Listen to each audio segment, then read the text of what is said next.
চালের গুঁড়ো আর ঘি দিয়ে কিন্তু আমি পিঠা বানিয়ে নিলাম। এবার পিঠেগুলো কেমন হয়েছে কেটে দেখাবো।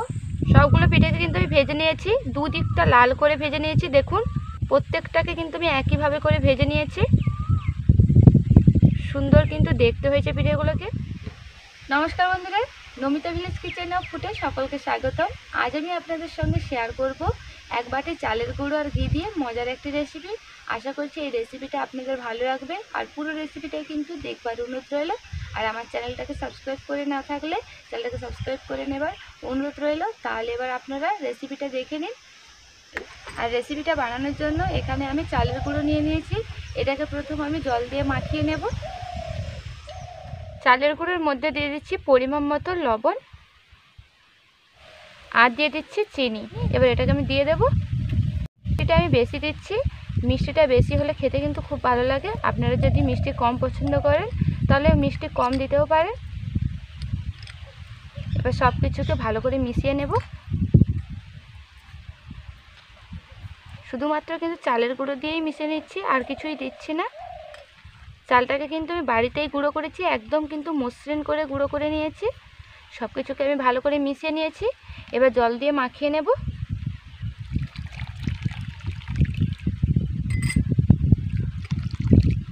জলটা কিন্তু খুব বেশি দেওয়া যাবে না, একদম কিন্তু ব্যাটারটাকে পাতলা করা যাবে না, একটু ঘন রাখতে হবে।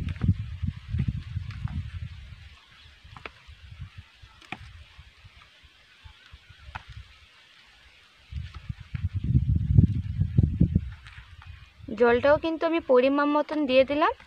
যা জল দিয়েছি এটাই কিন্তু হয়ে যাবে, আলাদা করে আর জল দেব না।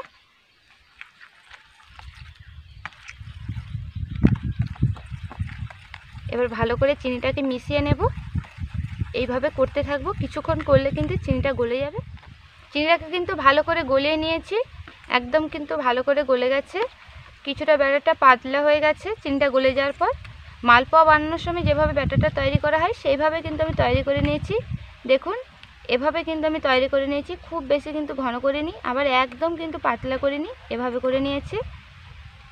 এবার ঢাকা চাপিয়ে আমি রেখে দেবো, ততক্ষণে আমি উনানটাকে ধরিয়ে নেব।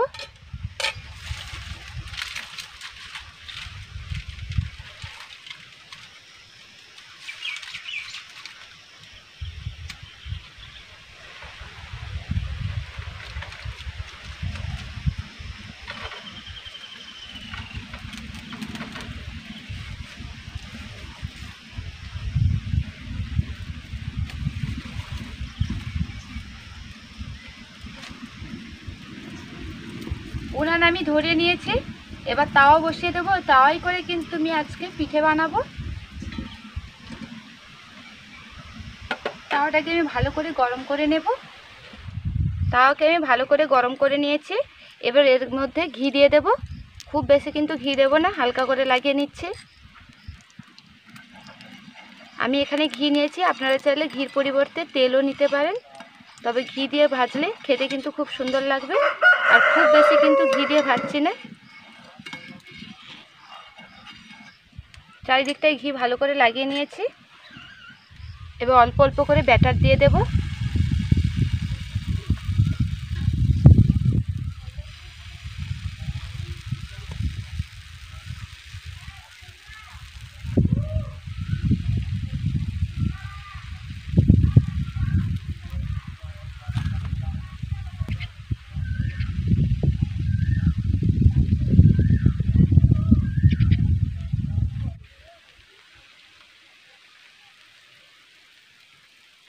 এই চামচের পরিমাপ করে 1 চামচ করে দিয়ে দিয়েছি, গোল গোল করে বসিয়ে দিয়েছি।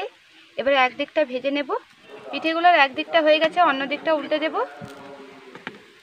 এখন কিন্তু খুব গরম পড়েছে, তার জন্য কম তেল দিয়ে খাওয়াটাই কিন্তু ভালো, তার জন্য ঘি দিয়েই আমি ভেজে নিচ্ছি। পিঠেগুলোকে সব কিন্তু আমি উল্টে দিয়েছি। এভাবে উল্টো দিকটাও লাল করে ভেজে নেব। প্রথমে যা ঘি দিয়েছিলাম ওটাই কিন্তু ভাজছি, আলাদা করে আর দিচ্ছি না। উল্টো দিকটাও হয়ে গেছে দেখুন।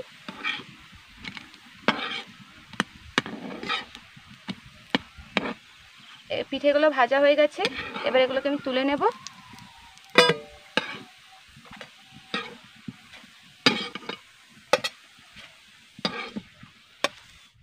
একইভাবে আমি বাকিগুলোকে ভেজে নেব। আবারও কিছুটা ঘি দিয়ে দিচ্ছি।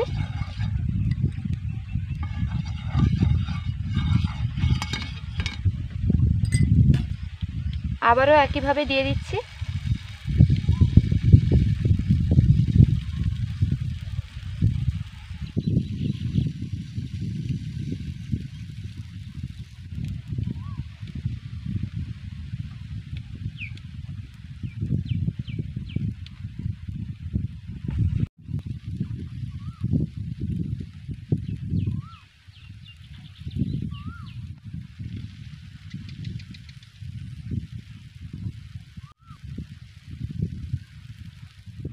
পিঠেগুলোকে দিয়ে দিচ্ছি, আবার একইভাবে ভেজে নেব।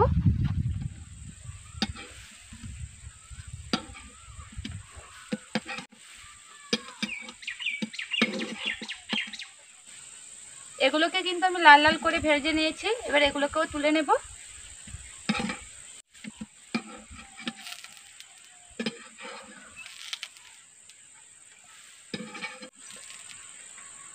চালের গুঁড়ো আর ঘি দিয়ে কিন্তু আমি পিঠা বানিয়ে নিলাম। এবার পিঠেগুলো কেমন হয়েছে কেটে দেখাবো।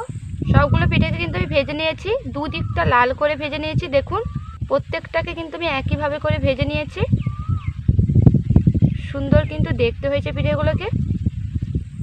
এইভাবে কিন্তু আমি চালের গুঁড়ো আর ঘি দিয়ে পিঠে বানিয়ে। আর ভিডিওটি ভালো লাগলে অবশ্যই বন্ধুরা লাইক করবেন, আর কেমন লাগলে অবশ্যই কমেন্ট করে জানাবেন। ফিরে আসছি নতুন কোনো রেসিপি নিয়ে। ততক্ষণ আপনারা সুস্থ থাকবেন, ভালো থাকবেন। ধন্যবাদ।